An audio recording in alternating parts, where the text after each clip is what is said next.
Hello, my name's Corey Rogie, and I'm one of the service techs here at GI Sportz, located here in Fort Wayne, Indiana. In this video, we're going to go over the basic disassembly, reassembly, and some maintenance tips on the Raider. This is the Tippmann Raider. This is based off the Striker platform, and it does have this integrated loader system in the back end.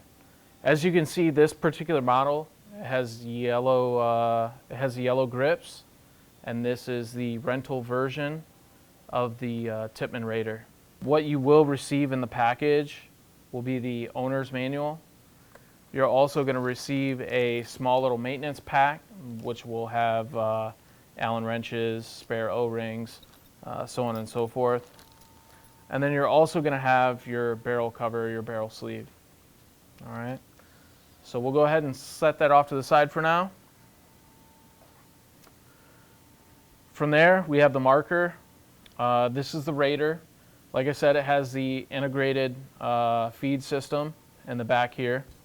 Once again, this is a rental version, being that it has yellow grip. It's a fully mechanical system, so there's no electronics. As far as this goes, I mean, it's like I said, it's pretty much based off the Striker, but it's a mechanical version for rental purposes, and it's a really nice platform. We'll first start off by removing our barrel system, just simply by unthreading it. We'll set that off to the side. And from here, we'll go ahead and we'll show you the feed hood system here. Now this feed hood, you have a button on the side here. You're just going to push that down and pull straight up on the feed hood, and you'll see that you have your integrated ball detent or ball latch, and this is something that's replaceable. And this is also kind of like a how would you say it, like a transparent or translucent feed hood. So you could, with the feed hood actually on the marker, you could see whether there's paintballs in there or not, because it is translucent. So we'll go ahead and remove that, set that off to the side here. And then from there, to break it down a little bit further, you'll see on the back end here, we have these two triangles right next to the set screw. And this will allow us to pull the feed system off the marker. The Allen wrench that you're going to need for this is going to be a 7/64. And we'll go ahead and start by removing these screws first.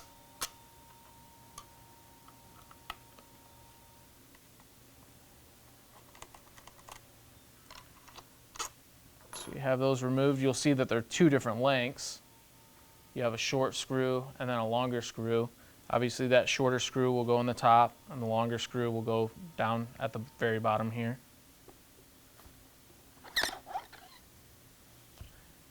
Now, not only did I remove the feed system, the integrated feed system, but you'll see that our bolt system and our firing can system also came out with the marker, okay, which is fine. It's designed to come out that way. And we'll go ahead. We'll start by, you know what, I'll start with the loader portion first, since we have this all in front of us. So here's our bolt system here. And you can see that we have a couple O-rings in the front of the bolt system here, and we have a couple O-rings on the back side. As far as maintenance goes on this bolt system, it's pretty user-friendly, pretty straightforward. If you get any leaks that are coming down the barrel, it's very reminiscent. Well, it's pretty much identical to the Striker in a lot of ways. You have your O-rings on the outside of the bolt system here, and you also have the O-rings on the rear. On the inside of our firing can, this is going to be kind of hard to see because it's attached to our loader system, but you can see that there's an O-ring on the inside diameter there that seals off our firing can. If you ever get any leaks that come down the barrel, that could, potentially be this O-ring or your bolt sail O-ring on the outside of the bolt system here. Okay. As far as basic maintenance goes, really simple and straightforward. You remove your bolt system, and then you're going to wipe down any old excess grease, any kind of paint, dirt, debris, anything like that you're going to want to get off the bolt system. And then you're going to reapply new grease to it before you put it all back together. All right. Before I do any of that, I'm actually going to split the loader here and kind of show you what the inside of that looks like. So once again, with our 764 Allen wrench, we're going to loosen up our screws to the housing here.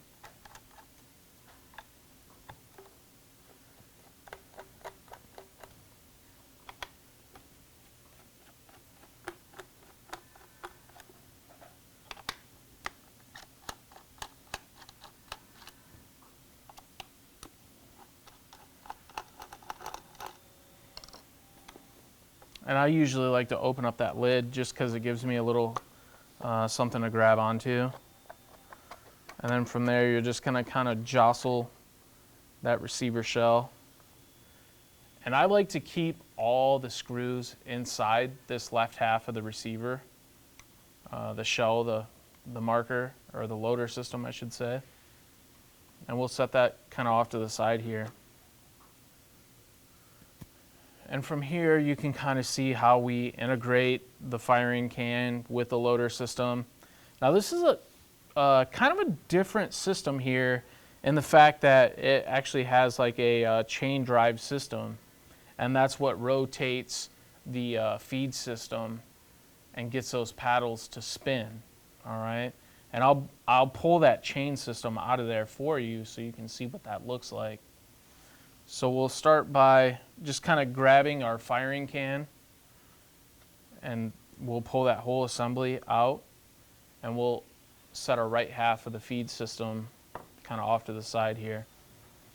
And then from here, you can actually pull the firing can system right off, just like that, okay? Normally you don't have to do that, but I just kind of want to show you that chain drive system and how that operates in the feed system. So this is your firing can. Like I said, this is very reminiscent of the Striker, except for we integrate that firing can into the feed system, and that's what helps our feed system operate. You can see, well, you might be able to see it. The bolt system, when it makes a pass forward and backwards, that's what engages that chain drive, and then that's what gets your feed system operating. Much like the Striker, like I said, if you have a bad O-ring on the inside of this can, that could potentially cause a leak down the barrel. Same thing with this bolt sail O-ring. And as far as basic maintenance goes, you just want to check to make sure that it's free and clear of any kind of dirt, debris, anything like that. Wipe it down with a soft cloth, and then just reapply a little bit of grease to each of the O-rings before you reassemble it. For the meantime, we'll just go ahead and set this off to the side, and then we'll get to our loader system here. Now, you'll see that I'll be able to pull this chain system directly out of the backside of the loader. And this is actually what engages our system here and allows our feeder to spin. Now I can also pull this apart, kind of show you the inner workings here. You have this clip on the bottom, and this is a little bit hard to get off, but once we pull that off, you can pull our, I'd call it a rip drive. This is your rip drive. You'd pull that off. Make sure you don't lose that clip. And then from there, I'm going to kind of go off camera and grab my Phillips head screwdriver here. And then we will remove the bottom plate. And I'll show you what's inside here. And this is, this system is essentially this very similar to what you would find in the A5 cyclone feed system. It's actually a really good system, very reliable, and It's been time tested, if you will. So we'll remove our bottom plate here. I'll actually take the screws completely out.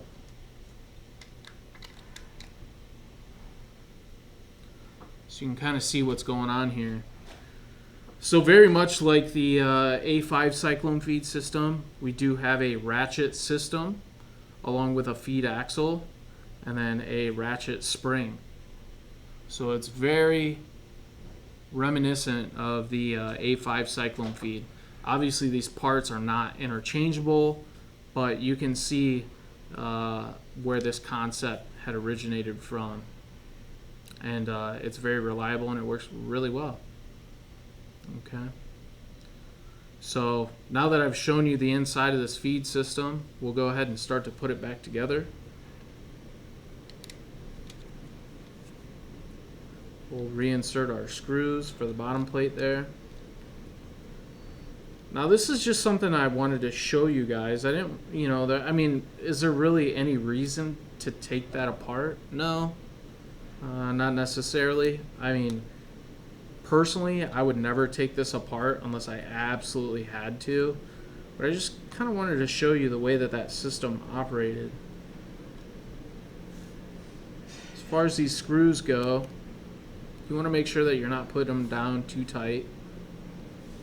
Just want to make sure they're just snug and holding that bottom plate on. There's no need to wrench down on them too tight.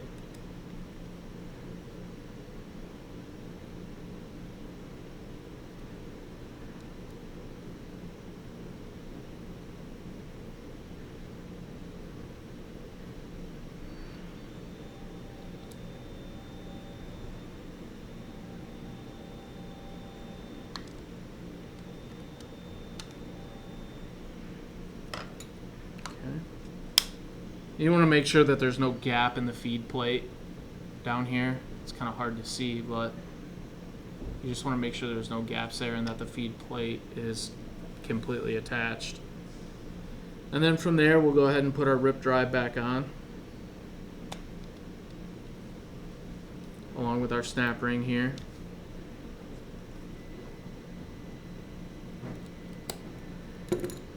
Make sure that that's in place and not wanting to come off. Go ahead and rotate it, check the functionality. And if you can just imagine here for a second, this chain drive goes all the way down here through this channel. And when the bolt comes back, that bolt actually pushes the chain drive and allows this to rotate. So instead of using air, we're actually using the physical motion of that bolt to push that whole system and allow it to function. So it's a pretty cool system, the way that that works. And as far as the chain drive goes, you can just feed that back in, just like so. Get that all the way in there. And then we can start to reassemble our bolt system here.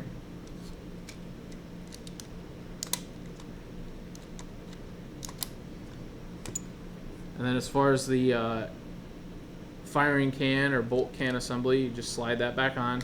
You want to make sure that you get your chain back in there. So you'll see that on the inside there you got that bore, and you're going to reinsert that chain drive into that bore, and then you're going to guide that back onto the assembly. And then you want to make sure that that's put on there completely. You want to push that firing can assembly, that end cap assembly if you will, all the way back until it comes to a stop. Alright. And then from there you can go ahead and reinsert your bolt. And you can even give it like a little test, right? So this bolt will protrude out of the front of the can assembly there, and you can push on that. While you're pushing on that, you can see that our rip drive and also the paddles on the top, they're rotating with each push of the bolt. So if you can imagine for a second, your marker is firing a shot. You're in the back position, the bolt comes forward, fires a shot, and it's also rotating at the same time. So you can kind of see how that functions. So as far as the assembly goes, it should just drop right in, just like so. You can see there's kind of this tongue and groove system here on the shell. So you can kind of see where my finger's pointing. You have that tongue and groove system. And you're just going to drop that whole assembly in there. Shouldn't take any force. It should just drop right in, just like that. All right. Once you have that dropped into place, you can then take your other half of the shell and you can drop that right on top. And this might take a little finesse here. You can see that the lid is kind of preventing the clamshell from closing. So you just kind of tilt that lid until you can get it to line up, and then everything should close up just fine. You can see that we don't have any gaps in the top here. We can close our lid, not having any issues there. And then from there, we're just going to go ahead and tighten up our screws. Like I said, these are 7/64. As far as the Allen wrench goes, 7/64. You don't have to wrench down on these super tight. Just nice and snug. Make sure it doesn't want to separate on you. Everything looks good here. Okay. If you want, you can already go through and re-lube this bolt system. I'm going to save that till a little bit later in the video, but you could just skip past and re-lubricate that bolt and put it back together. We're just going to set this off to the side for now, and then we're going to bring back the rest of the marker. Okay. So in most cases, I'm really not going to break down the Raider any further than just this assembly right here. All right. Most of the time you don't really have to. I mean, you have everything that you need right here in the bolt system, and most of your maintenance is going to be done on the bolt. For those who want to dive a little bit deeper and you want to do some reg maintenance every once in a while, and we're going to touch on that, and most of the time you don't really have to break it down as far as I'm going to break it down. But if you do, we're gonna show you how to do that right now. All right. So first things first, what I'm gonna do is I'm gonna remove this snap ring on the bottom side of the regulator, and like I said, this is gonna be identical to what you would do on the Striker platform. You're gonna remove your snap ring, and that's gonna allow this lower reg housing to come loose. All right. You have 2 screws for the tank adapter, and then you have that lower reg housing unit. I don't remove those from the gun at all. I leave those in place. There's really no reason to remove it. I mean, you can if you want, but in my opinion, it's a little overkill. So we're not going to do that today. All right. From there, we'll take our 1/8 Allen wrench, and we'll start to loosen up our grip frame screws here. So you have one in the front of the trigger assembly, and then you have one at the very back of the gun. And I know these are kind of hard to see from that angle, but I'll kind of point them out to you after I get them loosened up. So one of these came out of the back end here, and then we have our other one. So I'll just kind of point it out to you. We have one here and then one here, and we'll remove those both. And then once you have those removed, you're gonna have to go through and remove this top post here, and that's what keeps that feed hood on the top of the marker. So we're gonna remove this, and if I'm not mistaken, that is, no, it's a,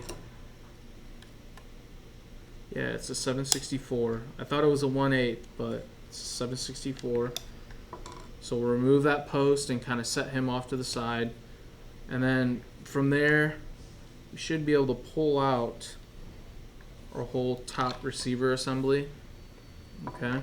I'm going to set that down here first and kind of show you what the lower assembly looks like.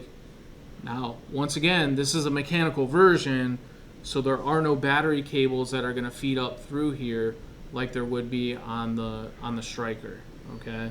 So you don't have to worry about those battery cables or anything like that. This is a mechanical marker, so you can pull everything right out of the top and not have to worry about any kind of obstruction.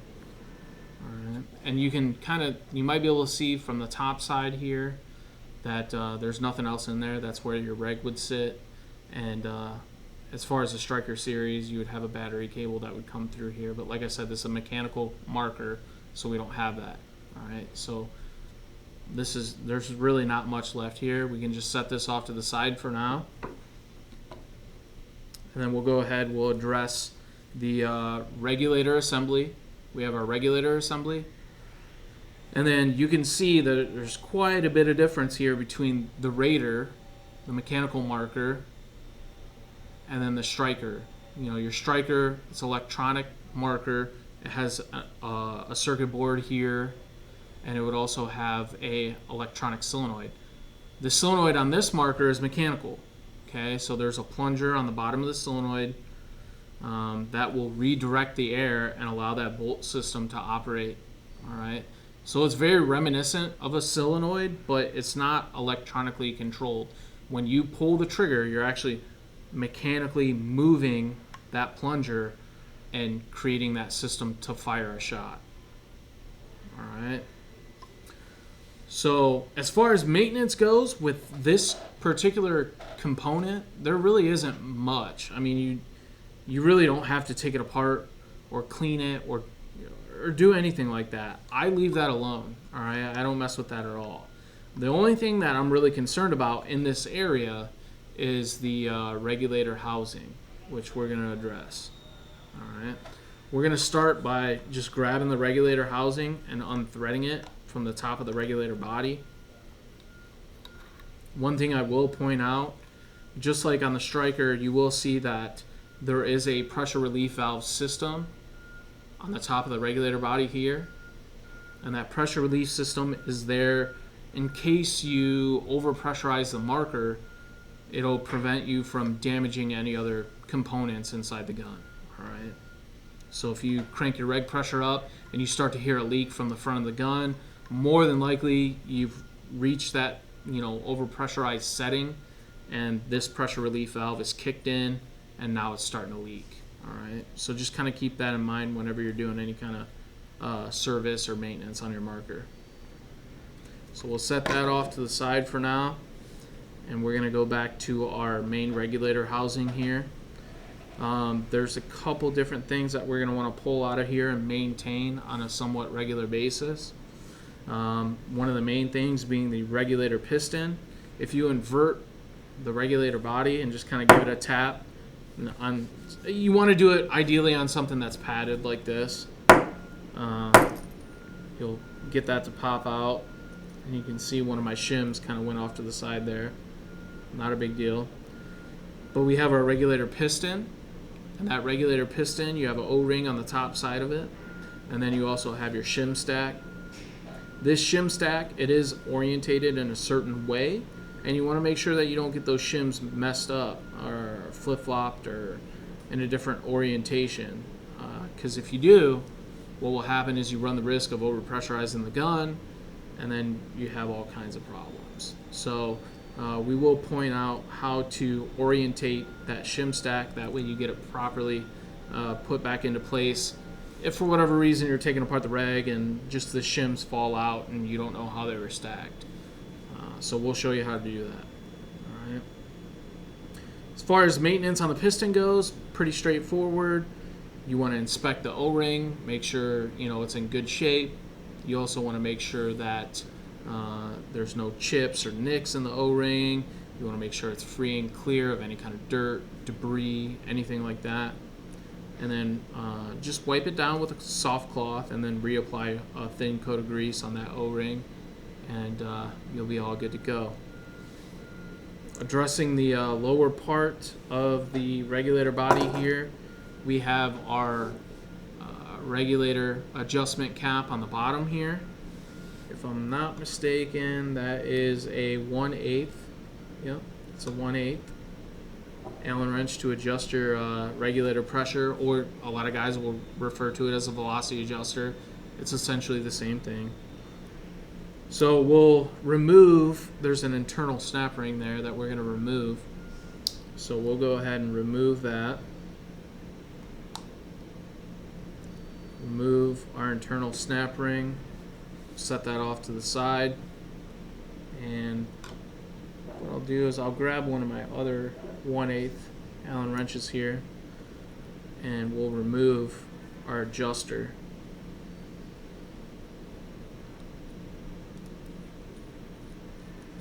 So once you remove the adjuster, you're going to see a bunch of things fall out of the bottom of the reg housing. And I'll kind of line them up here.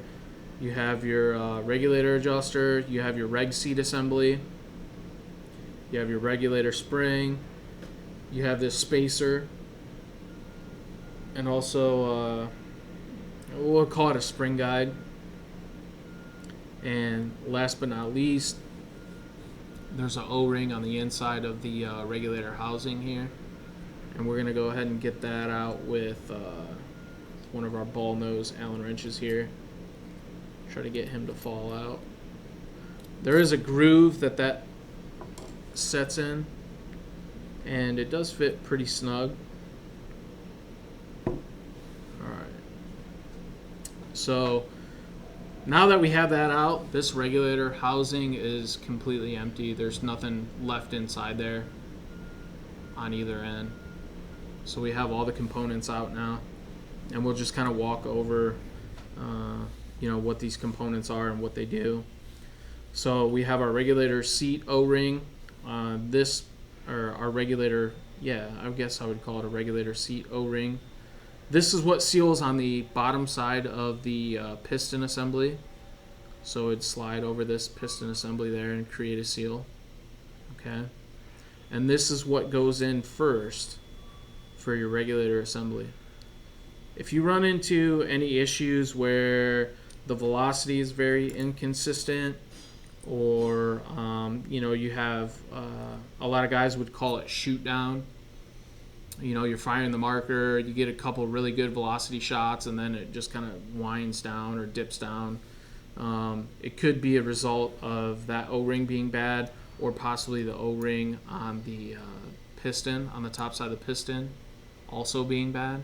So you want to inspect those thoroughly, make sure they're lubricated really well. But going back to the reassembly, you want to make sure that you have that O-ring pressed down to the very bottom of the reg housing. It's going to be kind of hard to see on camera, but it is down in the very base of that regulator body. Alright.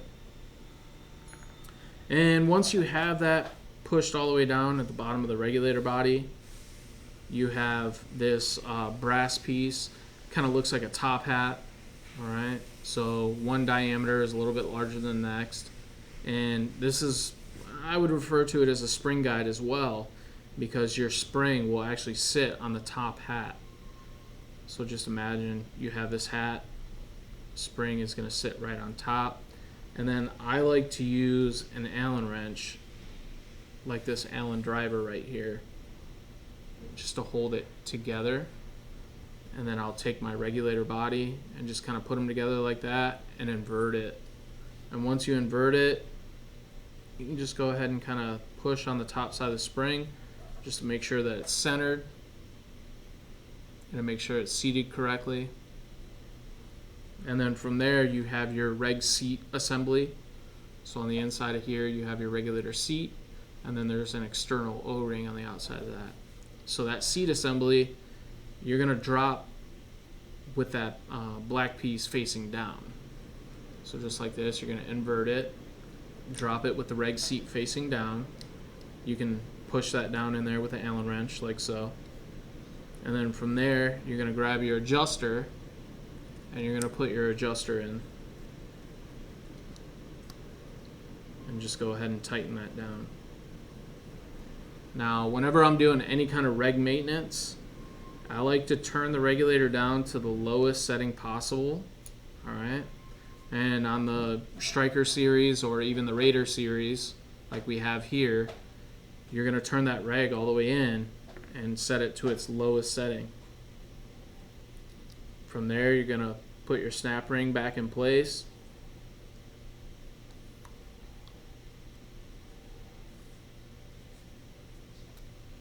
Alright, once you have that in place, you can go ahead and flip it around to the other side. Grab your piston assembly. You can add a little bit of grease to the exterior of that O-ring, work it around real good to make sure that it's nice and lubricated. And then from there, I'd like to take a small Allen key and stick it through the center of the reg piston. You don't have to stick it all the way through, but this just kind of works as a nice guide when you're putting the whole assembly back together, just like that. Alright. And then what you can do is just kind of rotate it back and forth in a circular motion until you get that reg piston to sit right where it's supposed to. And you should be able to push that all the way down to the bottom there.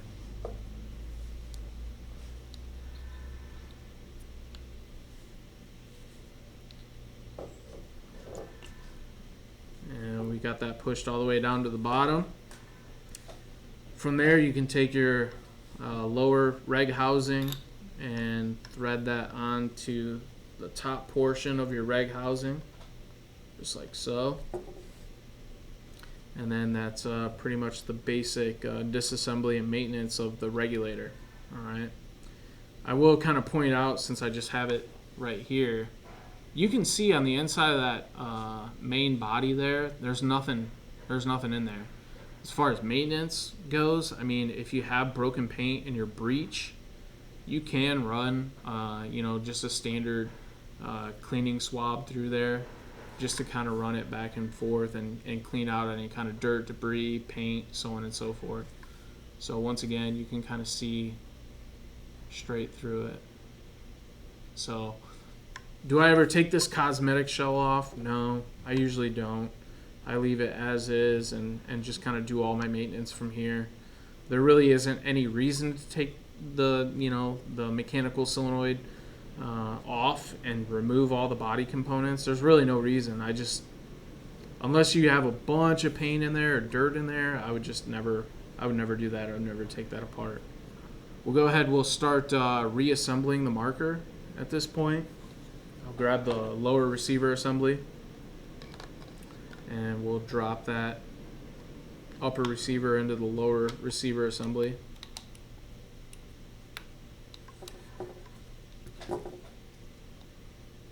And this is the part that's kind of tricky because you have this lower portion of the regulator that you want to get lined up. You want to make sure you're not cutting any of those O-rings.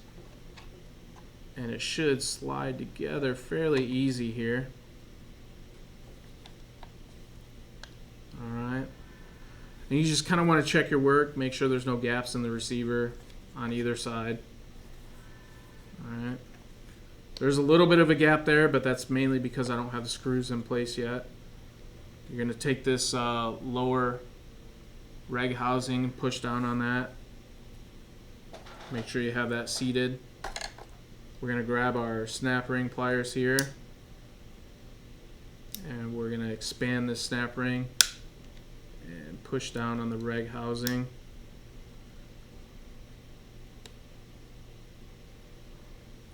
And you can see we have our snap ring reinstalled. From there, we're going to reinstall our grip frame screws. It's a 1/8 Allen wrench. Like I said, I like to use the ball nose for this just because it's kind of a somewhat extreme angle there.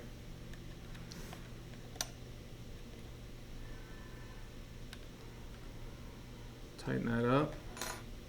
Just want to make sure you don't wrench on those frame screws too tight. And then at this point, we have our bolt system here. Like I said, if you're watching earlier in the video, you could just lube this up real quick and drop it back into the gun.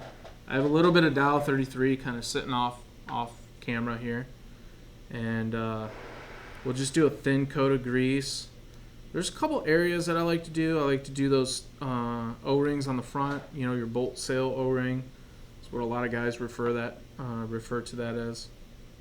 And then also these O-rings on the back side of the bolt. And then you can go ahead and reinsert that into the system there. If you want, what you can do is grab a little bit of grease and put it on the outside of this front can O-ring there. And that's going to allow everything to slide back into the receiver nice and easy. So you don't have to worry about any friction or anything like that. Is it absolutely necessary to re-grease the O-rings on the backside of the bolt can? Not necessarily, because they are static. They don't move. They're just creating a seal on the inside of that body. But it doesn't hurt. So, I mean, if you want to apply a little bit of grease there, that's fine. I usually just do it to that one O-ring, because once you slide the whole assembly in there, it's going to pretty much coat everything, in my opinion. So we'll go ahead and reinsert our feed system and bolt system kind of simultaneously here.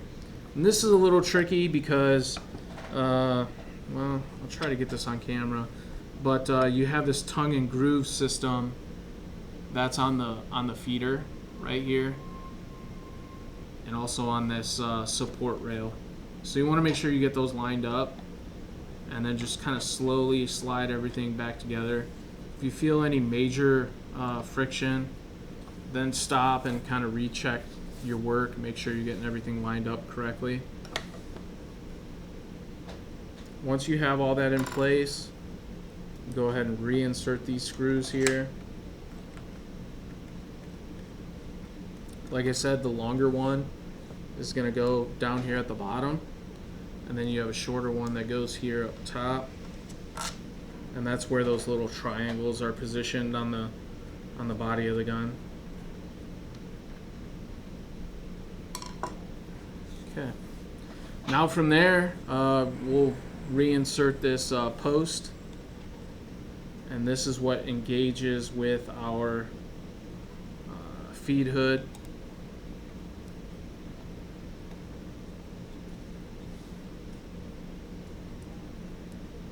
Make sure that's nice and snug. All right. And from there, you can reinstall your feed hood. Like I said, this is kind of nice that they made this transparent, because you can see if there's a paintball in there or not. It is kind of like a grayish black color, so it does blend in with the top of the receiver really well.